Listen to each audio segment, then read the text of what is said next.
What's up, the Tony Hernandez here. So today I'm gonna be talking about the camera Canon 6D Mark II. This camera was released in 2017, but the reason I'm talking about this camera today is because I think this camera is perfect for you that you're starting to create content, that you want to start create videos, photos, and your budget is not pretty big. This camera is perfect for you because it's cheap and the content that this camera creates is good. The photos are good and the video is good. Alright guys, so let's roll the intro so we can start talking about the good stuff.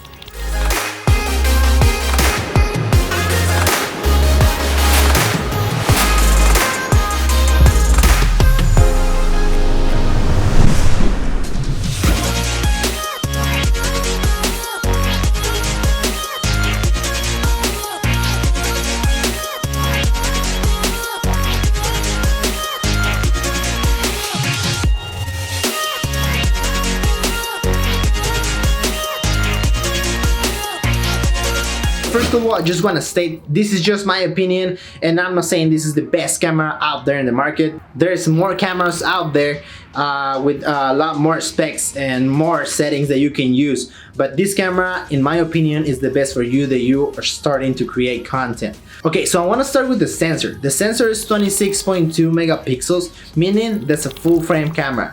Nowadays, that's a big deal, and you want to have a 35mm frame in your pictures or your video as well. So the ISO starts from 100 all the way to 40,000, and you don't want to go all the way to 40,000 because you will have a more grainy footage, but it's good to know that you have that option. You know, you never know, maybe you might run into problems or one of your lights is not working anymore. It can save you and you can have some footage, and trust me, some footage is better than nothing. Moving on guys, so the mount of this camera is called EF mount. So that's standard for any Canon DSLR. Something that I think is pretty cool, this camera has a 45-point all across autofocus with dual pixel and face detection for crispy shooting.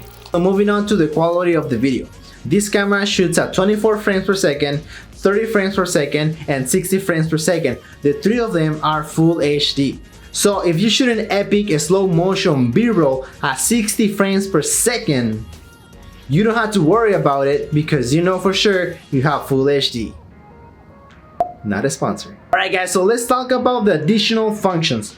I call them additional functions. I don't know if that's how they're called. I just call them additional because all cameras didn't have all these things. This camera shoots snapshots. So pretty much snapshots are like 2 to 8 seconds clips that you can edit inside the camera.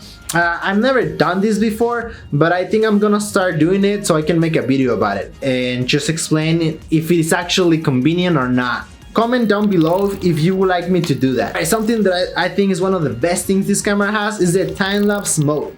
You know, so time-lapse mode pretty much is a bunch of pictures taken in a certain amount of time, and you pretty much make a video out of that. All right, so here this camera has that function included, so you don't have to buy an external device that can set up the timer and you can start taking the time-lapse. This camera has that included here, so just enable it and you can start shooting your time lapses, and you have all included in the camera. Movie digital IS, so pretty much this is just an inside electronic stabilizer in the camera. I don't use it to be honest. I like to either use a gimbal or just handheld, but I have taken some footage and it seems good. The only thing that I noticed about this thing, the movie digital IS, is that it lowers down the quality of the video. It seems like it zooms in and it tries to get rid of the edges so it can stabilize more.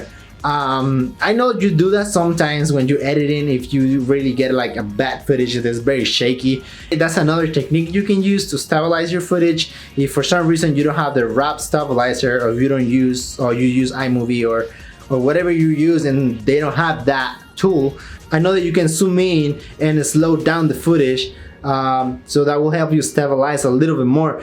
But I don't know why you will not have that in your editing software. Going back to the subject, I personally didn't like it because it does that. It zooms in, it seems like grainy, you can see pixels, and it looks noisy, and I just didn't like it. Alright guys, so that's it for today. Any comments, please put them down below. Let me know what you think. Let me know if this camera works for you.